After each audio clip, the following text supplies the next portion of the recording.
કેટલાક વર્ષો પહેલા મેં ડોક્ટર નિમિત ઓઝા સાહેબની ઇન્સ્ટાગ્રામ પોસ્ટ વાંચેલી, જેનો સાચો અર્થ મને છેક હમણાં સમજાયો.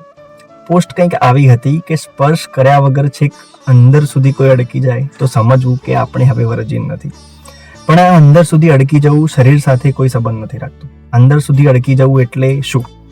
કે જ્યારે એની કમર પર હાથ મૂકવાને બદલે એની હિંમત બનવા માટે ખભો આપવાના વિચારો આવે, કે જ્યારે એના હોઠોને ચૂમવાના વિચારો પહેલા એના શબ્દોને સમજવાના વિચારો આવે, કે જ્યારે એના વસ્ત્રો ઉતારવાના વિચારો પહેલા એના સ્વપ્નોને પાંખ આપવાના વિચારો આવે, કે જ્યારે રાત ટૂંકી કરવાના ઈરાદા નહીં પણ એની સાથેની ખામોશી લાંબી કરવાના વિચારો આવે, કે જ્યારે મળી લઈ એના વિચારો પહેલા સંભાળી લેવાના વિચારો આવે, ત્યારે સમજવું કે કોઈ અંદર સુધી અડકી ગયું છે.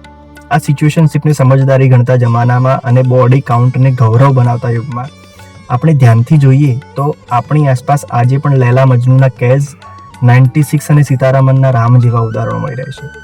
જેઓ પાસે બધું છે પણ કોઈને ભોગવવાની ઉતાવળ નથી.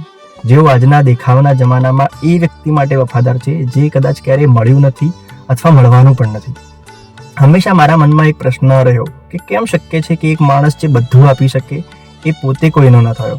પણ હવે સમજાય છે કે કેટલાક લોકો શરીરને સ્પર્શ કરતા પહેલા આત્માને સ્પર્શી જાય છે, અને એકવાર આત્મા કોઈ પાસે સુરક્ષિત થઈ જાય પછી વર્જિનિટી ફક્ત શરીરનો વિષય નથી રહેતો. આવા લોકો જે વન વુમેન મેન હોવાનો દાવો કરતા હોય એ કેમ કરીને એના ના મળતા કોઈ અન્યને અપનાવી શકે? કારણ કે હવે એમની આત્મીય વર્જિનિટી ખોઈ બેઠા છે. એ મળે કે ના મળે એ પરિસ્થિતિક નિર્ણયો કે ઘટના હતી, પણ કોઈક બીજાને અપનાવી લેવું એક ભીષ્મ પ્રતિજ્ઞાનું ખંડન છે જે કદાચ એમના જેવા ઘણા બધા લોકો ક્યારેય ન કરી શકે.